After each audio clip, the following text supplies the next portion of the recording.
Le gros récap Mercato spécial PSG. Alors que le mercato hivernal vient de démarrer, il est temps de faire un gros point sur l'actu du PSG. Les Franciliens ont déjà officialisé la signature du défenseur central Lucas Beraldo. Le défenseur de 20 ans est arrivé contre un chèque de 20 millions d'euros et a déjà fait ses débuts contre Toulouse.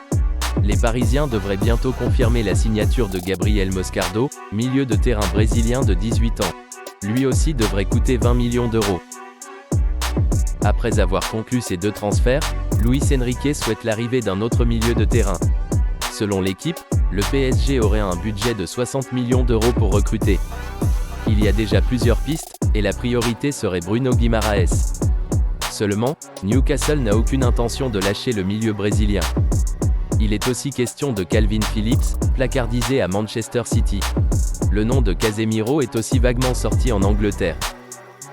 Le PSG veut également un défenseur central pour couvrir la blessure de Skriniar.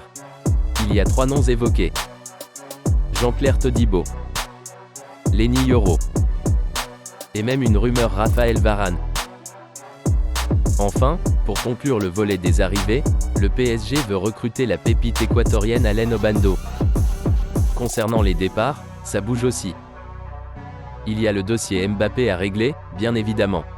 Il y a 2 options pour le Bondinois actuellement, prolonger à Paris ou signer avec le Real Madrid. Hugo Ekitike n'est pas dans les plans de Luis Enrique et est convoité en première ligue. Nordi Mukiele est lui dans le viseur du Milan et du Bayern Munich. Le PSG a reçu des offres pour Carlos Soler, mais le club ne veut pas se séparer de l'Espagnol. Keylor Navas a des propositions de Newcastle et des Tigres sur la table.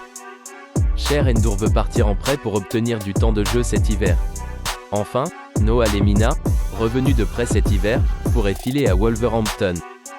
Si tu devais mettre une note sur 10 au mercato parisien pour l'instant, ça serait combien ? De l'argent offert pour parier et des gros bonus dans notre bio ou dans la description.